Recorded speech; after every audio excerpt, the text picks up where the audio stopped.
Welcome to Telling the Tale. My name is Mitchell Farley Wolfe, and I'm joined today, as per always, with co-host Dustin Jackson. Mitchell, I'm ready to celebrate good times, come on, because it's a very special episode this week. Kind of. What did we do this week, Dustin? We did CSI Fatal Conspiracy, which is our last CSI Telltale game we ever have to play ever in our lives. I bet there will be another one. I don't know how. I don't know why. It seems wrong, but don't it just... say that. Don't you ever say that. I'm just thinking, like, how big of a show is The Expanse, you know? Right. Neo Telltale could grab CSI again. Why not? Because I don't want it. Well, okay, let's talk about it. This game is CSI Fatal Conspiracy, released on the 26th of October, 2010. So we're well pre-Walking Dead era Telltale still. We're around the same time, if not a little later, than The Devil's Playhouse. Right. And I think that's... this came out around the time of The Devil's Playhouse, and you get this? Yeah, well, okay, a little after, even. Ugh. So, I think you're showing your hand a little bit. Dustin, how'd you feel about it? So, up until now, I felt like these CSI games get, like, a little better each time. I didn't really feel that this time. Like, it wasn't the worst of them that we played, but I kind of feel like the last one might have been, like, the best one, in quotes. I actually think Hard Evidence might have been my pick for the best one. Well, okay, it's tough because in the last one, Deadly Intent, the third of the 4 Telltale CSI games, right, there was such a massive piecewise improvement over the previous 2 games in terms of the UI interactions, how getting and using evidence works, all that stuff, and then so like we viewed that as a massive improvement over the previous games, regardless of any kind of story things going on, just because that was our biggest problem with the game by far. Right. In the past, especially in the first game, especially in the PlayStation 2 port of it that we played, which I feel bad every time we talk about the first game, because like it is better than we experienced it. It's just I don't know how much better. It just isn't what we experienced. I don't want to give that game any benefit of the doubt. I mean, the PS2 game, yeah, the game we played really grinded our gears, we'll say. But, yeah, remember the alley? Remember the alley, everyone? Yeah, they don't, probably. They probably don't, but we do. And it was not a good time. I'll never forget. So with the third one, Deadly Intent, there was like this massive UI overhaul. Things got easier to test in the lab. It got easier to get blood off something. We didn't have to do that trial of 1,000 paper cuts with trying to get blood off of a knife anymore. Remember, right, like in that first CSI episode, I did that classic bit where you were trying to we just did some role playing where I was the game and you were trying to get blood off a knife, and every tool you had was wrong. Yeah, of course. How could I possibly forget? They simplified all of the evidence collecting tools into like 4 categories: collection, fluids, fingerprints, and casting, like plaster casting. And depending on the evidence, you just need to click one of those 4 things, and it's usually kind of obvious. I mean, we've definitely messed up, but like, I think a fair amount of messing up with clicking one of those categories, right? Where we pick the wrong category. It's okay to get a puzzle wrong. It's just, it should make sense why you did it wrong. Right. And then once you press fingerprint, if it's a fingerprint, it'll take whatever specific fingerprinting tool is actually used in fiction and just pick it for you and use it for you. And that was just such an enormous quality of life increase that when we did the third CSI game, I think that we were forced to say, like, clearly it's better. But looking back, that one and this game, Fatal Conspiracy, both have much, much, much less exciting storylines than what the first two games were doing. The first two games were doing CSI, and they were, pretty CSI about it, but they Right. had that Telltale kind of storytelling where wacky things were happening. It wasn't Sam and Max, but it was Fuzzy and Bill. It was Fuzzy and Bill. Where that kind of, like, there were very silly kinds of things that could happen. Like in Hard Evidence. Hard Evidence is the one where we had the Marty Party and Boogie Feet band. Hands down the best in any of these. Yeah, that's and there was that like, not even that funny, but there was that one case with the lesbian couple that lived in a geodesic dome that I just liked the architecture of a lot. Right. And there was the guy who lived in the miniature golf windmill. Yeah, there was the guy that lived in the golf course. There was the I think oil baron or something who was like genetically modifying his own offspring via his surrogate mothers. Like, people were up to shenanigans in Hard Evidence, and they really, really aren't nearly as much in these last two games. And I feel like this game especially calmed down even more. Like, the most out of the 4 CSI games we played, without... It just felt the most grounded. It was definitely the most grounded, and it didn't continue the improvement off of the third game in terms of, like, the quality of life stuff. It just it kept, like, I think this is the most similar Telltale game we've ever played to a previous Telltale game. Agreed. Because Deadly Intent and Fatal Conspiracy have the same lab layout for interpreting all of the evidence. And, like, the whole evidence collection thing, how it works, it is... This could have been, this in another era, this could have been a DLC expansion, I think. Right. Yeah. Yeah. Definitely. Like, the stories are all different, but, like, the whole back end is there. Yeah, it's basically just exactly the same as the last game, otherwise. Yeah. So, to inform our listeners our playing process for these games, in case you haven't heard the earlier episodes, for CSI games only, we have a very special process by which we play these games, which is that Dustin plays them over a Discord window, and I watch. Pretty good deal. And I'm so annoying to Dustin, I bet. I think about it. Am I? No, only there were maybe like a couple times where I was like, all right, just let me handle this. I'm in the driver's seat here. Yeah, because so my style of, like, playing but not actually the one playing these CSI games is Dustin and I are talking all the time. We're keeping an open communication. So I'm saying things like, dude, have you checked the chair? Have you checked the chair? And sometimes, and a lot of the time, if I can, be fair to myself, I am right. And you should check the chair. But other times, I'm sure that Dustin's like, dude, come on, I know what's going on. Yeah, well, I think it's more just this one because I've done all this whole song and dance before. Mm-hmm. I know how this works. I mean, I would have been wrong about some stuff too, but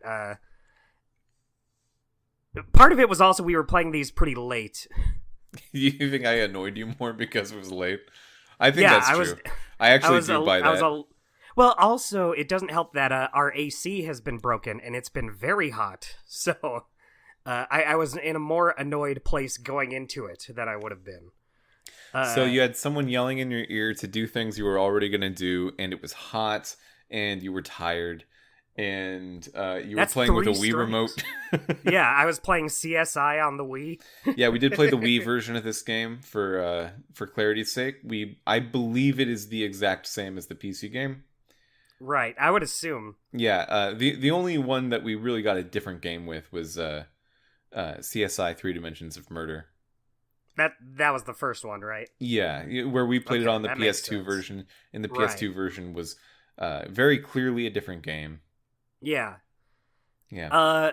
So I do totally agree with you that the stories in these are, we were discussing it when we were playing it last night. They're just not as interesting, not over the top goofy, and that sucks. However, I feel like maybe if you were in the driver's seat playing these games, you might appreciate the gameplay improvements a little more. In this game versus previous games, or just like in I'm these just last saying two games? these last two over the first two. You know what? I I totally buy that. That sounds yeah. true. When you have to play all four of these, them making like any improvements to the gameplay is like the biggest godsend in the world. Yeah, so I think the big thing that this game has going for it that none of the other CSI games do is that there is like a strong running storyline that exists in at least some part in all 5 cases. Yeah. In fact, in previous games they were called cases. In this game they're called episodes, probably just to get a little more brand synergy going on with the rest of Telltale's output. But I think Right. also because it feels more like that. We're getting like chapters of a larger story in this game. Yeah. Yeah. And you kind of get like some connecting tissue in the other Telltale games, but it's usually just like, okay, all these episodes are just standalone episodic, and then in the last one we'll bring in some elements from the past stories. This one has like a thread going through Yeah. every episode. Do you want to talk about Beatrice Salazar? We can. Do you want to? Not really. Here's the thing, everybody. Okay. Since I was the one playing, Mitchell was the one who took notes, and because of that, I have a sneaking suspicion that all of this is a lot fresher in his mind. Yeah, I think that's true. Okay, so in the first episode, you are joined by this FBI guy named Agent Huntby, who is going to be a constant throughout the series of episodes. And Agent Huntby is saying like, "Hey, the thing you're doing, great. Keep doing it. We want you to do it." But also, it seems like it's related to this Beatrice Salazar thing. And her name is La Reina de la Comena, which is Spanish for Queen of the Hive. I apologize for my Spanish pronunciation, but she's like this like drug baron in Right. Las Vegas that the FBI has been trying to pin down for years, and like she's living a public life. You can talk to her anytime, you can reach her, but she's just been like, it's one of those mob situations where she is clearly the one in the wrong here. She's clearly doing the crimes. We just cannot, for some reason, get her on it. Right. You, yeah. Yeah, she says like, hey, I got like everybody, I got politicians, I got the police, just everyone under my thumb, and it's great. Yeah. And so through like the evolution of this side storyline in episode 2, you see Huntby being, I have in my notes, Huntby's a real pill in this one. He's a real pill. In episode 3, Huntby gives you this statue that was somehow involved in Beatrice Salazar related crime, and it's got like a blood stain on it, and you try to analyze the blood stain, and then it overcooks and it ruins the entire sample. And Huntby says like, "Wow, you just purposefully tried to sabotage this evidence. I'm telling FBI on you." And Mom. Thankfully you aren't really that in trouble for it, because everyone who you could possibly work with is there at the moment watching you do it, and everyone's saying like, "No, you did it right. Something else happened."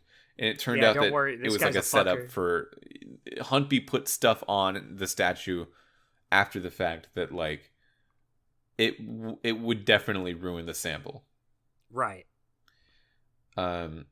Yeah. So Huntby is actually like a dirty FBI agent. He seems to be working for Salazar. In episode 4, Huntby's just gone. He's AWOL. You can't find him.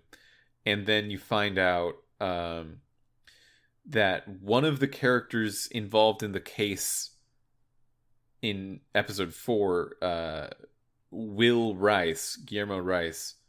Guillermo is his official name, but he goes by Will. He is actually Beatrice Salazar's like secret son. And Secret son. It's a secret son. And what is it? Some sort of a secret son? He ends up trying to go find her, and then she kills him. She kills her own son for reasons that are only sort of explained. She didn't want him in this crime life, so she decided to kill him. Yeah. Like, her reasoning was, if he could be killed if he works with me, I should kill him so he doesn't have to. What a baffling woman. Yeah, I think she says something about the cruel ways of mercy. Like, that as an explanation for the thing. You are crazy. So then episode 5 is all about actually tracking down Salazar and finally getting her. Right. And then at the end of the game, spoiler alert here, Beatrice Salazar is involved in an escape during a prison transfer, and they definitely set it up to like, oh, she's gonna remember this, she's gonna get you, and they don't. This is the last time she's ever seen. Telltale did not make another CSI game after that. Yeah, and she didn't appear on the show or in a standalone other thing or spinoff or whatever. She's just not in it anymore. Do you think if Telltale did another CSI like you prophesized, do you think they would continue off of this or just totally forget and who cares? It depends if John Drake is involved. In fact, I didn't read out credits. We should do that. Okay. Episode 1, Flash Baked, has the credit writer/director John Drake. Episode 2, Planting Evidence, writer Chris Barber, director John Drake. Episode 3, Tapped Out, writer Jeff Lester, director John Drake. Episode 4, All Washed Up, writer Rhianna Pratchett, director John Drake. And episode 5, Boss Fight, writer Ed Quaynell, and director John Drake. So John Drake directed all 5 of these episodes and wrote the first one. Good job, John Drake. Yeah, good John. I guess. Good job, Drake. So, I don't know what John Drake's up to these days. Should we find out? I bet I could find out. Okay. John Drake, Telltale. I bet this is going to be great. Well, I mean, we can just find out what he's doing now. Maybe. Right, no, yeah. John Drake is the, he heads up the design of our games, says Vivid Vision. Vivid Vision is it's an eye. This is weird. It's like an eye doctor, eye health thing. Huh. Okay, so they make games for eye health. I guess that's cool. Yeah, it's like a VR helmet kind of thing. Huh, I guess that's a good thing to have out in the world. I don't think they would make a CSI game. So that's it's so interesting to follow up on where a Telltale employee is now, because they really did go everywhere. They're scattered to the winds. Yeah, every now and then I'll be like looking into, and especially in the games industry, obviously, but I'll be looking into a new team, a new group of people making a game, and on their about page on their website, it'll say something like, "Yeah, and this person worked on The Wolf Among Us and Sam & Max for a long time, and now we have them, and now they're doing eye exam stuff." He went on to become a real life Sasquatch. Yeah, the Sasquatch about page has so many Nelson Tethers employees. Yeah, so that's basically the Beatrice Salazar story. There's a little more detail to it, but Dustin, what did you think about having that recurring story? I mean, I liked it. I wasn't like particularly invested in this story in particular, but I do like that they do something like this better than they had before, having it just carry throughout the whole series. And it ties into the story of some of the episodes, like the lady that was looking into the whole thing, and like you find out like her brother is like, I forget. I don't even know what you're talking about. Wasn't it in the second to last one? Or what? It was like a lady had like a laptop and she was like looking into the Salazar thing. Yeah, well, yeah. So that was Jessica Marnier, referred to as Jessie. She was looking into the Salazar thing for her boyfriend, Will Rice. Right. Yeah. So there's a lot of like the background stuff. It's a secondary game you can play of like how connected are they to this or that. Excuse me. I got the Salazar sneeze. Got them Salazar sneezes. That's how she gets you. Yeah, so that's Beatrice Salazar. I think that it's cool that they had a uniting story, because I think we always said that felt a little missing, especially in Deadly Intent, which I believe had no connection in the 5th episode to the other episodes. Right. But like the first 2 games, it was like one guy from episode 1 and one guy from episode 3 are having a fight in episode 5. I didn't know you guys knew each other. That's so fun. Yeah, I know you from episode 3. We're having a great time.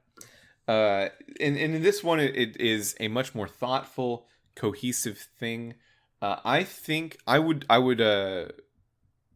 wager that the production value on this game, the budget of this game, went down between CSI 3 and 4, which is why the systems, the evidence stuff, like that's all exactly the same. Right. So the whole of the game is just like creating the new scenarios, voice acting, I mean probably mocap acting as well, and like environmental creation and writing, which is not nothing. You know, that's a lot of work. That's a huge amount of work. Yeah. But for like a game that is annual like this, Telltale was annualizing their CSI output.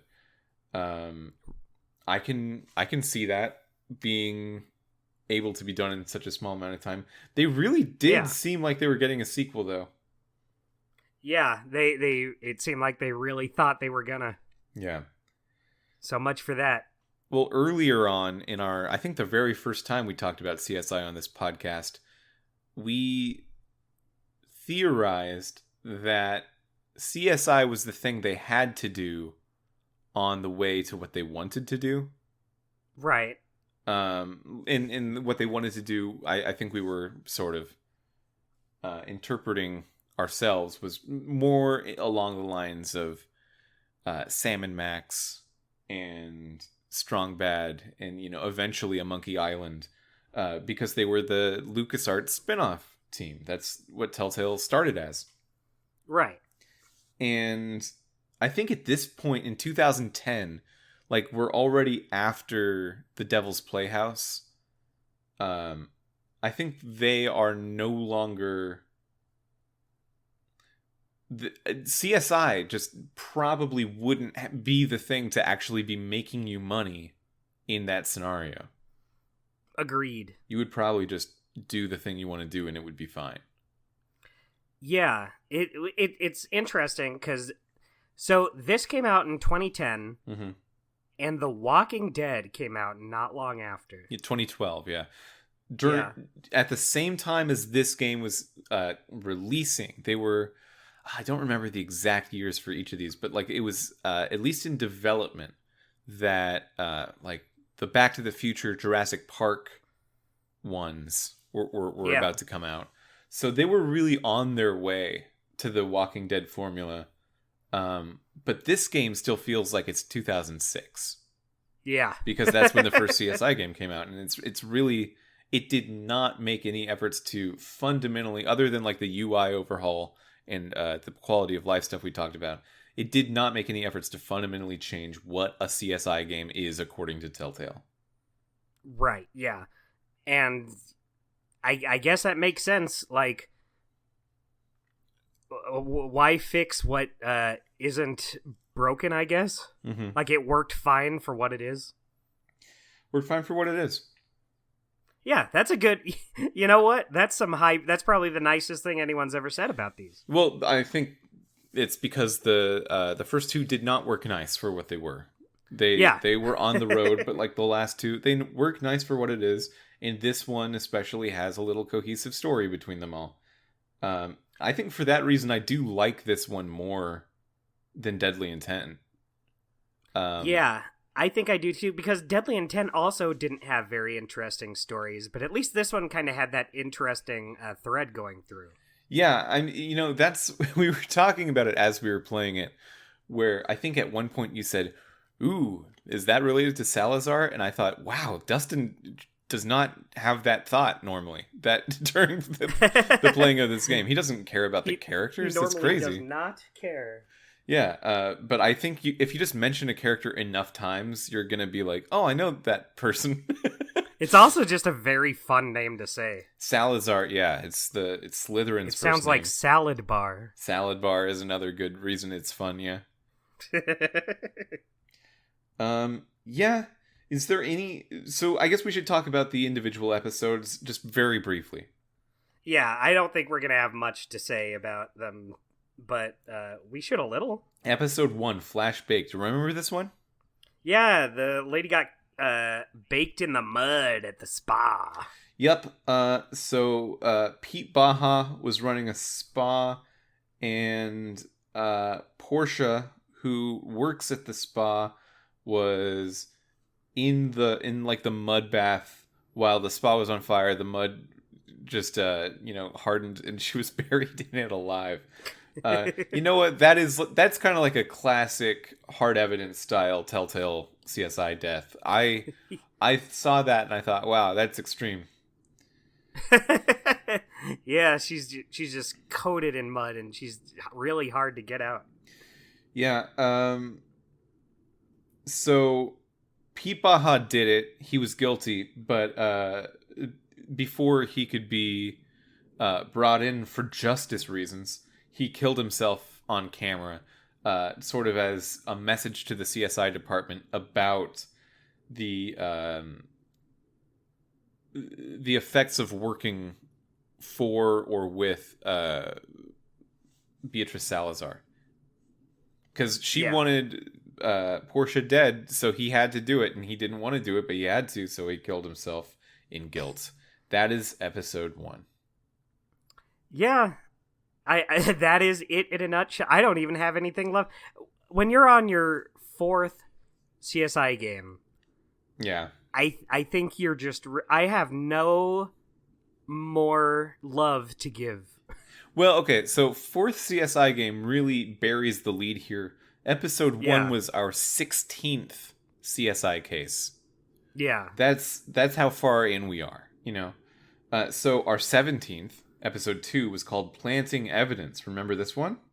I remember this one with the eco-terrorist and the construction worker was pushed onto the cacti. Right. We only played it 2 nights ago, but it is a little fuzzy to me. You're right. There was a construction like foreman person who was pushed out of a building after trying to make it look like he killed himself, but it's CSI. He didn't kill himself. It was a murder. His name was Mark Ensign. And of course, the construction company had ties to Beatrice Salazar. Of course. So Todd Stewart was the like eco-terrorist guy, and they do the weirdest stuff. Like they make him seem like he's always in the right until the very moment you find out it was him, and it's like then he turns around, has a completely different life philosophy all of a sudden. Because they make him seem like just an environmentalist who just was doing some. They just make him seem like a cool guy. He was just doing some planting. Yeah. Yeah. Todd Stewart is probably the lamest name I've ever heard in my life. Yeah, there's a moment when you like press the evidence on him at the end where he's like, dude, I'm like an environmentalist activist, yeah, but that just means I'm gonna plant plants in people's gardens. I'm not gonna push people off buildings. That's a crazy jump to make. And then you like have one more piece of evidence, and then he just goes, "The path of the righteous is paved with the blood of the innocent man standing in the way." I'm like, okay, Todd Stewart, where'd this come from? Oh man, Todd, you're showing us a whole other side of yourself. This is a constant, I think, amongst all 4 of the CSI games, where it's like they have progressive politics, sort of, but they're also like based in this early 2000s like immediate post 9/11 filter of like anti-hippie, anti-looking liberal about things. So if someone's an environmentalist and they're like pushing too hard, that's an eco-terrorist. Man, yeah, they sure make them out to. And the thing is, they always are right. Yeah, well, because the same people are writing them, right? Yes, exactly. They're correct because John Drake is both the detectives and the perpetrators and the victims. So then it might be John Drake's feelings on things. It might be the individual writer of the episode. I don't want to, we can't know that. But it does feel like there's a connective tissue between all these where they're just really anti hippie lifestyle, whatever hippie means to like an old person. Yeah, keep in mind this game came out 13 years ago now. It's no longer contemporary, but it's still that's still like pretty late for yeah. Because I think that tone was established, and it was probably established in the show first. Right. Which started, I think, in like 2001. So you get that immediate post 9/11 feeling. Yeah, get these hippies out of here. Yeah, and also, the whole time you're playing as a cop, you got to reconcile that's going to affect the politics of how the story is portrayed to you. Right. Episode 3 is Tapped Out. Do you remember this one? I do remember this one. This, I think, might be my favorite one. My favorite story of the 5. Oh, how come? Just found it a little more interesting than the others? Yeah, I just thought it was a little more interesting. The victim is Mary Marst, who's sort of a local business celebrity. But she had 3rd-degree burns like a year ago. She was from a car accident. From a car wreck. She was in a burning car. And she really has no ability to talk or mobility of her body. And you come in to find her, she was reported dead by I think her nurse was the reporter. And she was dead with, I think, a very interesting cause of death, which is that she had this morphine drip that she could press a button and get more morphine out of it whenever she wanted. But if she pressed it too much, there would be this regulator that like wouldn't allow that much morphine to go through because it would kill her. So the morphine regulator would just say, "Hey, druggie, that's a lot of morphine. Cut it out." Cut it out." But the regulator itself was smashed. So as she was tapping, she would just kill herself. And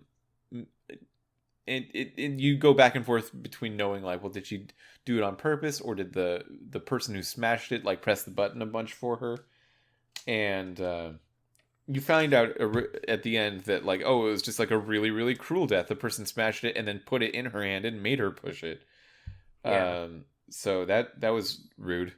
But this, yeah, that's not very cool, I think. But this whole family's got like an interesting drama kind of thing. An interesting, in context. And you find out that if you look at the reports from the machine keeps a history of when the morphine drip is pressed. She's spelling stuff out in Morse code as she's being killed. So she's telling anyone who looks at it what happened. Right. That is interesting. I'll cop to that. She also uses the Morse code to speak with her stepbrother, who she was very close with. Yeah, and it was the stepbrother's real sister, biological sister, who did it because she was jealous that her brother had a different sister. Yeah. As someone who myself has multiple sisters, and I know you do as well. Yeah. Seems kind of silly. Yeah, I hope I don't get killed by a sister. No, your sister would kill the other sister. Oh, okay. Yeah, that would be almost as bad. Almost, yeah. From my perspective, after the fact, it would be worse. But from my perspective before the fact, it would be less worse. Right. That's how death works. If I'm still alive, then I would consider someone else dying a little worse than me dying. For me. Mm-hmm. Episode 4, All Washed Up. All washed up. Jessica Marnier was found overdosed on a speedball cocktail of cocaine and morphine in a car wash. Yeah, that's the thing. All of these murders are just pretty grounded, like we said. Like, just being murdered in a car wash. There's no Fuzzy and Bill story for that. Yeah, this is sort of like the preamble to the big, episode 5, Salazar is the main point episode. Right. So in this one, it was Manuel Molina's, who works for Salazar, we find out, who drugged Jessica on purpose in order for her, to get her to stop pushing Will Rice, who is actually Salazar's son, to finding out who his mother was. Right. Yeah. I did think this one was pretty interesting since, like, right when we think it's over, you find out that her son was killed. Yeah. You kind of get some twists and turns. Yeah, at the very end of this episode, it's like a cliffhanger thing. You find Will Rice's body, like, oh, he died too? And then there's this, like a voicemail directly from Beatrice Salazar. She's playing with fire, where she's like, you guys made me kill my son. Don't you feel so bad now? And I don't feel bad. I mean, I feel sad, because that's sad. I don't feel guilty. That's you, Beatrice. Yeah, you did not, you could have, like, talked to him. Yeah, and there's also like a weird love triangle going on between Jessica, Will, and their roommate Veronica is involved. Right. Yeah. There was a moment I wanted to point out where you go to Manny's like trailer that he lives in. Yeah. And just that environment outside, it has this very Sam and Maxie to me, like sky gradient where the horizon is orange and the sky is dark blue and purple. That's just such a specific Telltale environment. to me that I like it when the Telltale shines through, you know? Shines through the CSI hard coding. Yeah, yeah. There's some things that are just definitely, oh yeah, that's a Telltale right there. Yeah, and it's not often, but sometimes you get that little familiar thing you can grasp onto. And finally, we got episode 5, Boss Fight. And I know you remember this one. That's true. You find out that, what's his name from the last episode? Manuel Malines. Yep. I remember it because it's a very specific name. He died. He was killed in prison. So he's the one who did it in the last episode, but now he's been killed in prison. Yeah. Meanwhile, the whole time, Agent Huntby from the FBI has been impossible to find. Yeah, hasn't he been missing since the last episode? He gave you that statue, and then he was never seen again, and that was in episode 3. Yeah. Yeah. What a dick. Yeah, a little bit. He was really rude. In this one, you find out that Sergeant Lip, the police officer being put on guard for Manny at the prison, he is a dirty cop working for Salazar because his wife's husband is Agent Huntby. So like his whole family's involved. If he didn't do what they said, the wife and kids would be killed. Did you just say that his wife's husband is Agent Huntby? Yeah. His wife's husband. Oh, his sister's husband. His sister's husband. Yeah. Yeah, no, I needed to say that wrong, and you tell it to me twice in order for me to see what was wrong with it. Yeah, at first I was confused. I was like, did I really miss something in this episode? No, he's just brothers-in-law, like a normal one. Right, with Agent Huntby. Huntby turns up dead, stung by 1,000 bees. So boy, it's not funny in the episode, but when you say it out loud like that. Yeah. Stung to death by 1,000 bees. And because of the specific kind of honey that was manually filled into his stomach, you get that they just took out entirely. You can identify the specific apiary those bees must have come from, where you go and eventually find Salazar, arrest her. She makes some ominous threats about coming back for you later, and then escapes. And sequel never comes. Yeah. Yeah. That is all 5 episodes of CSI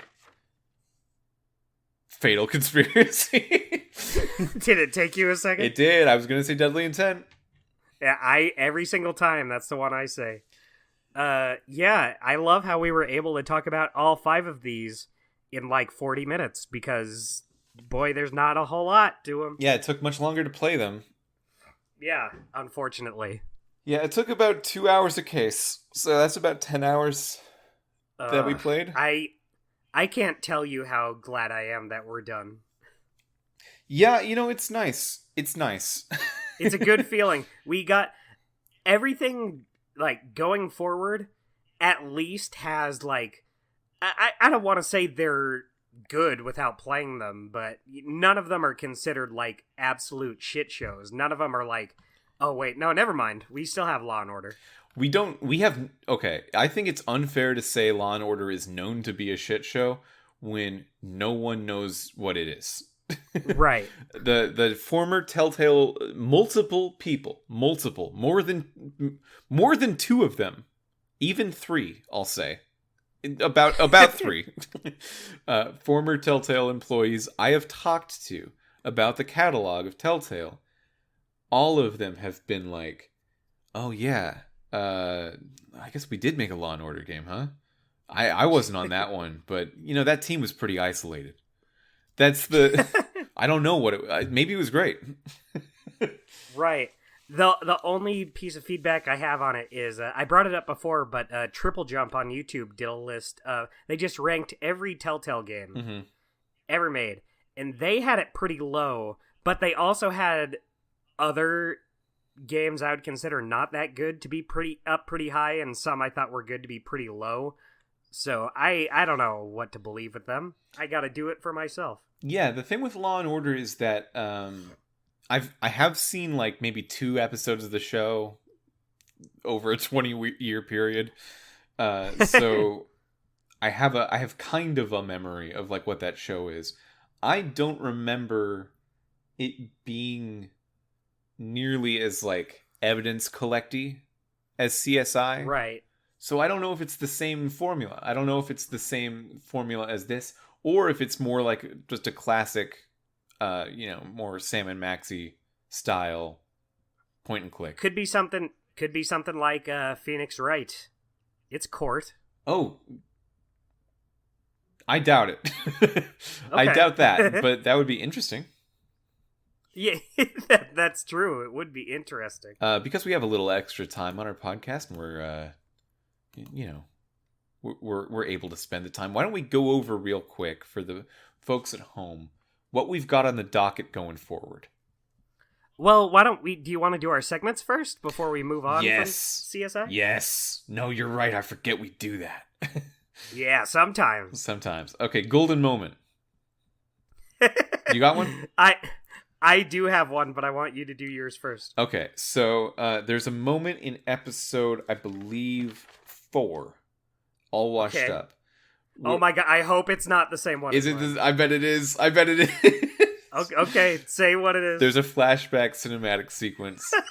Is it?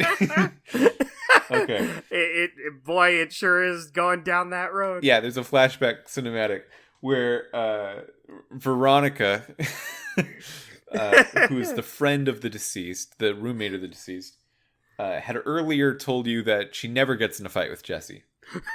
You found some evidence she got in a fight with Jesse, obviously. Everyone lies about everything all the time. And the cutscene of her yelling at Jesse is so funny. She opens her mouth the size of her head to yell at her. And she extends her neck. She looks like she's squawking right in her face like a bird. Her neck feels like it's like Charizard on the cover of Red version, just all out there. Yeah, like her mouth opens so big. I'm just thinking like, dude, she could eat Jesse right here. Yeah, if she wanted, she could just put an end to this right now. You're like a pelican trying to like get a fish down. Well, what really sold it for me was, so for her mouth animation, yeah, it didn't look like she was like lip syncing any words or anything. It looked like she was just squawking, going like ah ah ah. yeah. When they were animating it, they forgot to like make her say words.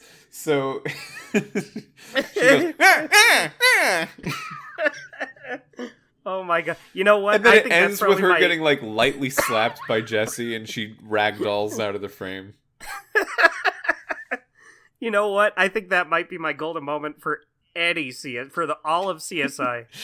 No, I like Marty Party so much. That's not a golden moment though. That was definitely our golden moment for that episode. Right, but what I'm saying is I like, as characters, I love Marty Party and Boogie Feet and the like. But like as a scenario that you're watching, something happen. The electricity though.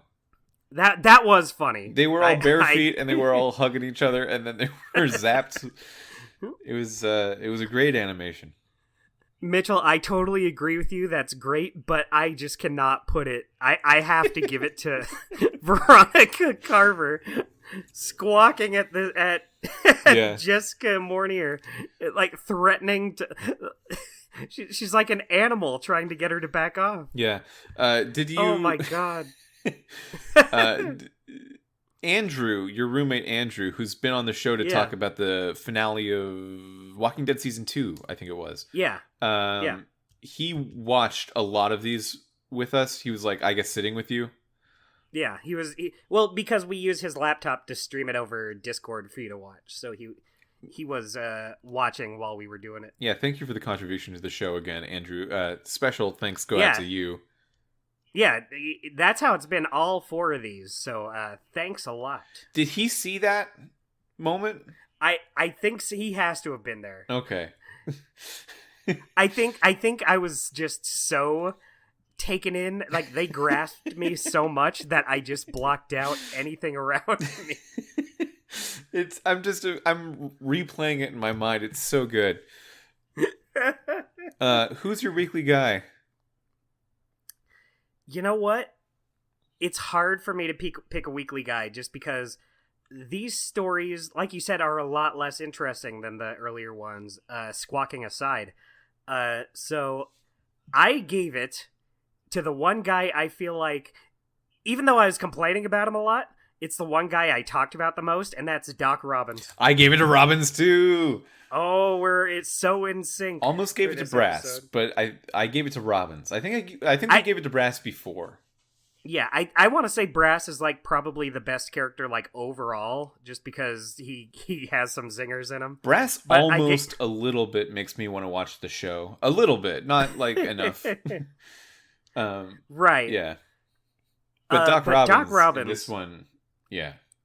He's a little spicy. He has some I gave it to him mostly because in the last episode he's really dealing with some shit. He has his car stolen. Yeah, so the Salazar people, when they kill Agent Huntby using bees, they they dump Salazar's body in Doc Robbins' stolen van and then drive the van to the morgue and drop it off at the morgue themselves. And Robbins is so upset about this that when he finds out that the specific person who ended up taking the van died, his reaction's like, good. Good, yeah. I hope they rot in hell. Now, he would easily be the weekly guy instead of just barely being the weekly guy, I think, if he didn't have a very specific problem on his face that we always point out. It's so funny, and it's so... They just decided, around Doc Robbins' mouth, we're just gonna make it kind of green. Yeah, it's like a little, like, yellowish green, and, it doesn't make any sense. It just makes it look like he, like, threw up a little bit earlier and hasn't washed it off yet, but it's there every single time. Yeah, I get the feeling, and I have looked it up, I've seen the real character in the show, Doc Robbins. He does have a beard that's like, it's gray, but it's got some like blonde in it. Right. And this is what they're trying to capture in the, let's just say the art style's not up to it. Yeah. They decided green would work. He really, his whole aesthetic just collapses into diaper face. And we don't love that for him, but he was doing some good stuff in the last episode. Yeah. And like, well, that's... He's not like the most amazing one, but I feel like I feel like it just gives him a little more than everyone else. Just everything else is just kind of plain. Yeah, I almost gave it to... I mean, I said Brass, but it could have been Lawrence Fishburne's character, Dr. Langston, who was your partner in the last episode. It could have been your partner in episode 4, which is Catherine. I thought Catherine had some good zingers in this one. She has a very pretty funny. Voice. I like the way she talks. Yeah, I think she's like the constant through. I want to say she's in all 4. That sounds right. It's been so long and I remembered so little, but that sounds right. Yeah, I think Nick... We had Sarah Seidel at the beginning. Yeah, Sarah Seidel is back. She left the show for a while, and I want to say she was in the first Telltale CSI game, and then not the middle ones, but now she's back. She's back, baby. But she was back, but like a complete nothing character, really, in this. Yeah. I get the feeling it's almost like you didn't bring her back. She was beliked in the show, but I don't know if she was, if that really translated to the game. Right. Nick was also our partner in one of these, and he wasn't too bad. I think he might have also been in all 4 of them. Right. That's, you know what? You could tell me any one of these has been in all four, and I'd probably believe you. Nick or Greg, I believe that's possible. Brass is definitely in all four. Robbins is definitely in all four. I feel like the diaper face increases as it goes. Oh yeah, I mean in the first one we played, especially because we played the PS2 version. Detail's a little low. Yeah, the detail's a little low. The diaper face isn't. It's not there enough to be a problem. Yeah, I could barely even tell he had facial hair until like the third one. The third one really diapered up his face for sure. There was an improvement in how diapered he was. They decided we're gonna take some liberties with old Doc Robbins. Yeah, and aesthetically, this game and the last game are basically the same. Yeah, very, very little changes between these two, which I guess is fine since, like I said, it did improve the UI and actually playing it, so at least it didn't get worse. Yeah, and we are playing, we have played all the later three CSI games, Hard Evidence, Deadly Intent, and Fatal Conspiracy. We played all those on the Wii. So, there's not going to be a massive graphical improvement on the same console. Yeah, exactly. Yeah. Okay, yeah. That's, I believe, CSI Fatal Conspiracy, unless you got anything else you want to talk about. Oh, no. No. Okay. Putting a bed to Beatrice Salazar and her classic Game of Thrones / Bone / Fatal Conspiracy style Telltale cliffhanger that they should not have left a cliffhanger because we ain't getting it. Yeah, so that's that game, and that's the CSI series as a whole wrapped up. Woo! I am, I'm glad to have this experience playing these games with you. Genuinely, I'm not trying to be sardonic at all here. I do think that we've got a fairly unique sense of how detective video games can and can't work now. Right. Yeah, I never would have considered playing these ever if it weren't for this show. Oh yeah. I mean, even for this show, I was kind of on the fence. Yeah, when I first brought you on, you were like, "Oh yeah, I'll do the Sam and Max ones for sure." And I was like, "Well, if I just keep talking about next episode, maybe he will forget that he wasn't here for the whole thing." And then he'll actually have to play a CSI game at some point. It's like, I guess I agreed to be on forever. Yeah, it happened. You're too close to the end now. That's true. I could just leave, but I won't. That would suck. That would be shitty to be like, yeah, I played like most of them, but I think I'm good. Yeah, I mean, you really could do that. It's up to you. I just like knowing I have the choice. Yeah, you're 104 episodes in to Telltale's 140 episode library. So, yeah, I do think it would be a weird time to stop. I guess it could be weirder, like stopping before like the last like 1 or 2 seasons. But no, I was thinking about it this morning, just how like it's rare to say I've played like every game by a studio. I think that's never been the case for me before. Yeah, if it has been the case for me, it's been a case where it's like really just a small output, like an indie developer who's only made like 2 or 3. I've done those, but yeah, I just mean like studios that have like a big catalog. Mm-hmm.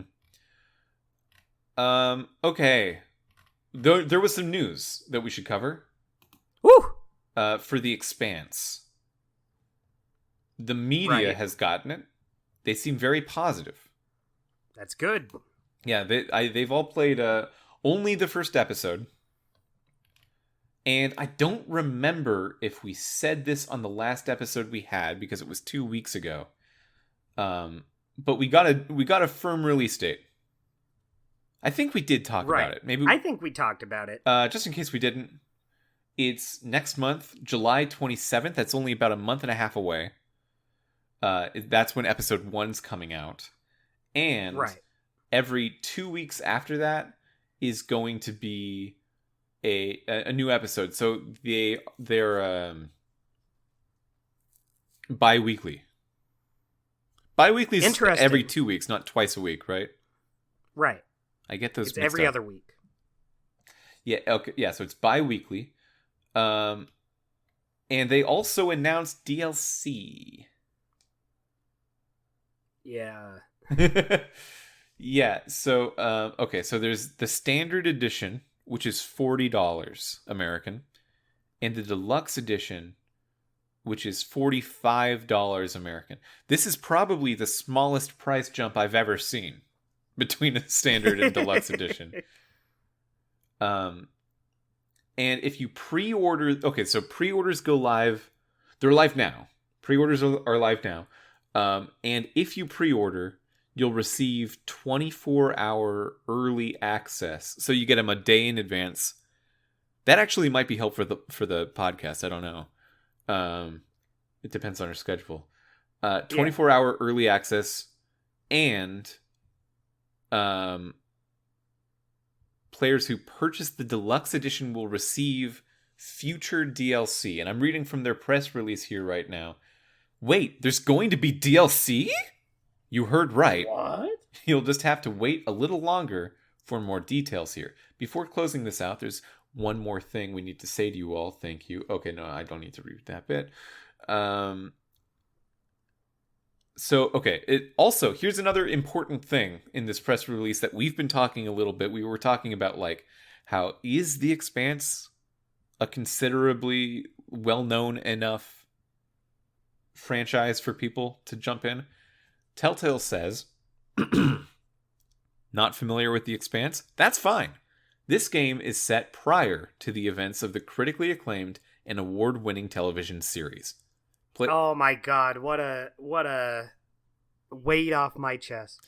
Players take on the role of Kamina Drummer, played by actress Kara Gee in both the game and the show, which is the XO operating... XO is, I think, just captain. Replace that in your mind with captain.